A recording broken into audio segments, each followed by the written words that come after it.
থেকে স্বাগত। এবিডিএ 2024 সালের এসি 225, 226, 27 পেজের অ্যান্সারগুলো দেখো এমসিকিউ এর। প্রথম প্রশ্ন দেখো, যে যুক্তির আশ্রয় বাক্য সত্য এবং সিদ্ধান্ত মিথ্যা হয় সেটা কি হয়? অবৈধ যুক্তি হয়। যুক্তির অংশ হচ্ছে দুটি, একটা হচ্ছে যুক্তিবাক্য আর একটা হচ্ছে সিদ্ধান্ত। বৈধতার প্রশ্নটি যুক্ত থাকে যুক্তির সঙ্গে।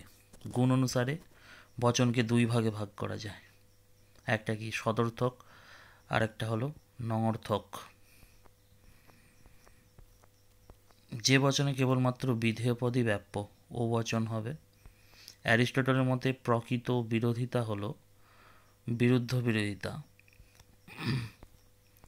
বিরুদ্ধ বিরোধিতার ক্ষেত্রে ও বচন সত্য হলে এ বচন হবে মিথ্যা। এ মূর্তিটি বৈধ হয় প্রথম সংস্থানে। নিরপেক্ষ ন্যায়ের বৈধ মূর্তির সংখ্যা 19টি। বৈকল্পিক নিরপেক্ষ ন্যায়ের নিয়মটিকে বলা হয় কি? ডিএস। বিসংবাদী বিকল্প একই সঙ্গে সত্য হয় না, কারণটা কি? বৈকল্পিক বচনে অথবা শব্দের দ্বারা সংযুক্ত দুটি বিকল্পের মধ্যে যখন একটি সত্য হয় এবং একটি মিথ্যে হয় তখন তাকে বিসংবাদী বিকল্প বলে। তাহলে সত্যও হবে না আবার মিথ্যেও হবে না, দুটো কি একই সঙ্গে কি হবে? সত্য হবে না। শূন্য শ্রেণীর বুলিয় ভাষ্য কী হবে? S=0।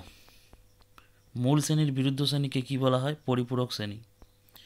দুটি বচন গ্রাহক সমন্বিত সত্য সারণীর সারির সংখ্যা 4টি। পি এবং কিউ উভয় মিথ্যা হলে পি ভেল কিউ এর সত্য মূল্যটা কী হবে? দেখো, পি ভেল কিউ উভয় মিথ্যা বলেছে, ভেলের সূত্র কি? এফ হয়, তাহলে কি হবে? মিথ্যা হবে।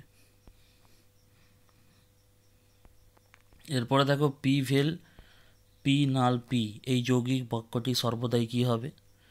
দেখো, পি ভেল পি নাল পি, এটা লজিক করলে কি হবে? তাহলে শুধু পি আছে, তাহলে টিএফ ধরব।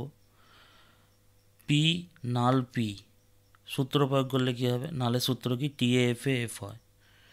তাহলে টিএফ হয়, এখানে কি করতে হবে তোমাদেরকে? টিএফ একটাও নেই, তাহলে সবগুলোই টি হয়ে যাবে। তাহলে পি এর মানের সঙ্গে এই নাল একে কি করতে হবে? ভেল করতে হবে। তাহলে ভেলের সূত্র কি? এফ হয়। দেখো পরপর দুটো এফ নেই, তাহলে সবগুলোই কি হয়ে যাবে? টি। তাই এটা কি হয়ে যাবে? সত্য। এরপরে দেখো, আরোহ অনুমানের আকারগত ভিত্তি, প্রকৃতির একরূপতা নীতি ও কার্যকারণ নীতি। তারপরে দেখো, আরোহ অনুমানের সমস্যা, সামান্যীকরণ।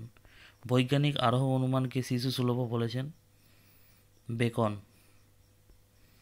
কারণের অপরিহার্য অংশকে বলা হয় শর্ত।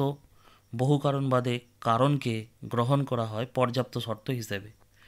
পরিমাণের দিক দিয়ে কারণ হলো কার্যের সমান। মিলের যে পদ্ধতি মূলত আবিষ্কারের পদ্ধতি সেটা হলো অন্বয়ী পদ্ধতি। দ্বৈত অন্বয়ী পদ্ধতি হলো অন্বয়ী ব্যতিরেকী পদ্ধতি। এর পরের সেটগুলোতে তোমাদেরকে এসএকিউ করে দেওয়া হবে। চ্যানেলটা অবশ্যই সাবস্ক্রাইব করে রেখে বন্ধুদের অবশ্যই ভিডিওটা শেয়ার করে দেবে। ধন্যবাদ।